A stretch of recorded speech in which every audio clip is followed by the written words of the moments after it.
ജിത്തു ജോസഫിന്റെ പുത്തൻ പടം മിറാഷിനെ പറ്റി വെറുതെ ജിത്തു ജോസഫ് ത്രില്ലർ എന്ന് പറഞ്ഞാൽ പോരാ, edge of the seat Jeethu Joseph thriller എന്ന് തന്നെ പറയണം.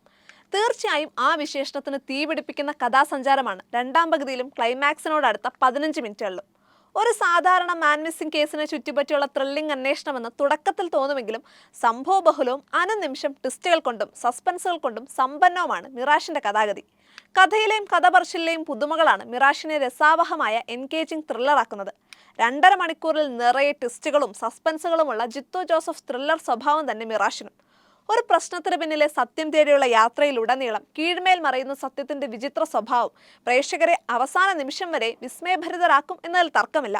കോയമ്പത്തൂരിലെ രാജ്കുമാർ ഫൈനാൻഷ്യൽ കൺസൾട്ടൻസിയിലെ ജീവനക്കാരാണ് അഭിരാമിയും ഋത്വികയും. അഭിരാമിയുടെ പ്രതിശ്രുത വരനും അതേ കമ്പനിയിലെ ഉദ്യോഗസ്ഥനുമായ കിരൺ ഒരു ട്രെയിൻ അപകടത്തിൽ മരിക്കുന്നു. കിരണിന്റെ മരണശേഷം കമ്പനി ഉടമ രാജ്കുമാറിന്റെ ആളുകളും SP അറുമുഖവും അഭിരാമിയെ സമീപിക്കുന്നു. അവർക്ക് വേണ്ടത് കമ്പനി രഹസ്യങ്ങളടങ്ങിയ ഹാർഡ് ഡിസ്ക്. അത് കിരൺ അഭിരാമിക്ക് കൈമാറിയിട്ടുണ്ടാവുമെന്ന വിശ്വാസത്തിലാണ് ഇരുകൂട്ടരും. അതേസമയം മൂന്നാമതൊരാൾ കൂടി അഭിരാമിക്ക് പിന്നാലെ കൂടുന്നു. പ്യുവർ ഫാക്ട്സ് എന്ന ഓൺലൈൻ ചാനലിന്റെ ഇൻവെസ്റ്റിഗേറ്റീവ് റിപ്പോർട്ടർ അശ്വിൻ കുമാർ. അശ്വിന് വേണ്ടത് എക്സ്ക്ലൂസീവ് ന്യൂസ്. നിഗൂഢ രഹസ്യങ്ങളുള്ള ആ ഹാർഡ് ഡ്രൈവിന് പിന്നാലെയുള്ള യാത്രയിൽ അഭിരാമിക്കും ഋത്വികയ്ക്കുമൊപ്പം അശ്വിനും ചേരുന്നതോടെ സംഭവബഹുലമായ കഥാസന്ദർഭങ്ങളിലേക്കും ട്വിസ്റ്റുകളിലേക്കുമുള്ള യാത്ര തുടങ്ങുകയായി. പേരിനോട് 100 101% നീതി പുലർത്തുന്ന കഥാഗതിയാണ് മിറാഷിൻ്റേത്. മിറാഷ് എന്നാൽ മരീചിക, തോന്നൽ എന്നൊക്കെയാണ് അർത്ഥം. ഹാർഡ് ഡ്രൈവിന് പിന്നാലെയുള്ള അഭിരാമിയുടെയും അശ്വിന്റെയും ഋത്വികയുടെയും യാത്രയിൽ ഓരോ നിമിഷവും അവർ ഓരോ പ്രശ്നങ്ങളിലേക്ക് എത്തുന്നു. അതിലെ സത്യം ഇന്നതാവുമെന്ന് കരുതി ചില നിഗമനങ്ങളോടെ അതിൻ്റെ അടുത്തെത്തുമ്പോഴേക്കും യാഥാർത്ഥ്യം അതല്ല എന്നവർ അനുഭവിച്ചറിയുന്നു. എല്ലാം വെറും തോന്നൽ മാത്രമെന്ന് തിരിച്ചറിയുന്നു. വീണ്ടും പ്രശ്നപരിഹാരം തേടിയുള്ള യാത്രകൾ, വീണ്ടും പ്രശ്നങ്ങൾ. അടുത്തേക്ക് എത്തുമ്പോഴും മനസ്സിൽ കണ്ടതൊന്നുമല്ല സത്യമെന്ന തിരിച്ചറിവിലെത്തുകയാണ് മൂവരും. അവിടെയാണ് സസ്പെൻസും ട്വിസ്റ്റും തീർക്കുന്ന ജിത്തു ജോസഫ് സ്പർശം പ്രേക്ഷകർക്ക് അനുഭവപ്പെട്ടു തുടങ്ങുക. കഥ തീർന്നെന്ന് തോന്നുന്ന നിമിഷത്തിൽ മറ്റൊരു കഥയിലേക്ക് കൂട്ടിക്കൊണ്ടുപോകുന്ന രസാന്വേഷണ വൈഭവം, അതാണ് ജിത്തു ജോസഫ് മാജിക്. അത് മിറാഷിലും അനുഭവിച്ചറിയാം. അഭിനേതാക്കളിലേക്ക് വരാം. ആസിഫ് അലിയാണ് കഥയിലെ online investigative reporter Ashwin Kumar. ആസിഫിന്റെ കഥാപാത്രം നെഗറ്റീവാണോ പോസിറ്റീവാണോ, നായകനാണോ വില്ലനാണോ എന്നൊക്കെ സിനിമ കണ്ടു തന്നെ അറിയുന്നതാവും അതിന്റെ ത്രിൽ. പക്ഷെ ഒന്ന് പറയാതെ വയ്യ, ഓരോ സിനിമ കഴിയുന്തോറും താൻ സെലക്ട് ചെയ്ത കഥാപാത്രങ്ങളിലൂടെ തന്നിലെ നടന വൈഭവം മിനുക്കിയെടുക്കാനുള്ള ആസിഫിന്റെ പരിശ്രമങ്ങൾക്ക് അടിവരയിടുകയാണ് മിറാഷിലെ അശ്വിൻ കുമാർ. അപർണ ബാലമുരളിയാണ് അഭിരാമിയുടെ വേഷത്തിൽ. കിഷ്കിന്ദ ഖണ്ഡത്തിൽ ആസിഫ് അപർണ പെയർ വിസ്മയ മുഹൂർത്തങ്ങൾ പകർന്നിരുന്നു. ആ സിനിമയും കഥാപാത്രങ്ങളും നൽകിയ പ്രതീക്ഷകൾക്കപ്പുറമുള്ള കഥാഗതിയും കഥാസന്ദർഭങ്ങളുമാണ് ഇരുവർക്കും മിറാഷിലുള്ളത്. മിറാഷിലെത്തുമ്പോൾ അപർണയിലൂടെയാണ് കഥ പറയുന്നത്. അപർണയുടെ സംഭവബഹുലമായ ജീവിതമാണ് കഥയുടെ കാതൽ.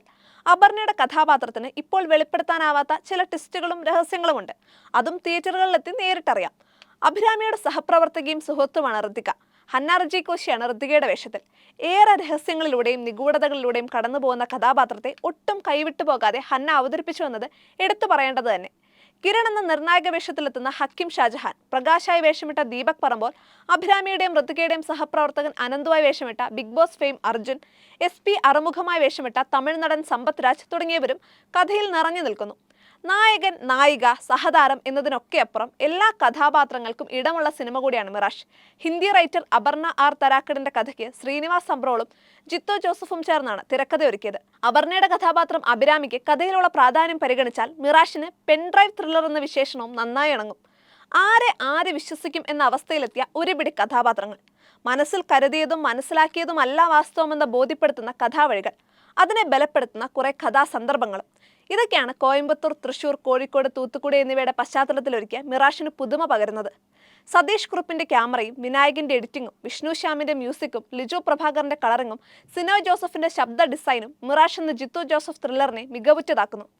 കഥ തുടങ്ങുമ്പോൾ ഇതൊരു ഇമോഷണൽ ത്രില്ലറാണെന്ന തോന്നൽ നമുക്കുണ്ടാവും. പക്ഷേ ഇമോഷനുകളെ പുറന്തള്ളി സംഭവത്തിന് പിന്നിലെ നിഗൂഢതകൾ ഒന്നൊന്നായി പുറത്തു വരുന്ന സംഭവ പരമ്പരകളാണ് പ്രേക്ഷകരെ കാത്തിരിക്കുന്നത്. ഇതുവരെ നമ്മൾ കണ്ടറിഞ്ഞ ത്രില്ലറുകളിലെ കഥാസന്ദർഭങ്ങൾക്കപ്പുറം വേറിട്ട ട്വിസ്റ്റുകളും സസ്പെൻസുകളും അനുഭവിക്കുമ്പോഴാണല്ലോ ഒരു സിനിമ കൂടുതൽ രസകരമാവുക. അത്തരം സസ്പെൻസ് സംഭവങ്ങളുടെ ഘോഷയാത്ര തന്നെയാണ് മിറാഷ്. എല്ലാ അർത്ഥത്തിലും ഇവൻഫുൾ സസ്പെൻസ് ത്രില്ലർ എന്ന് തന്നെ പറയാം.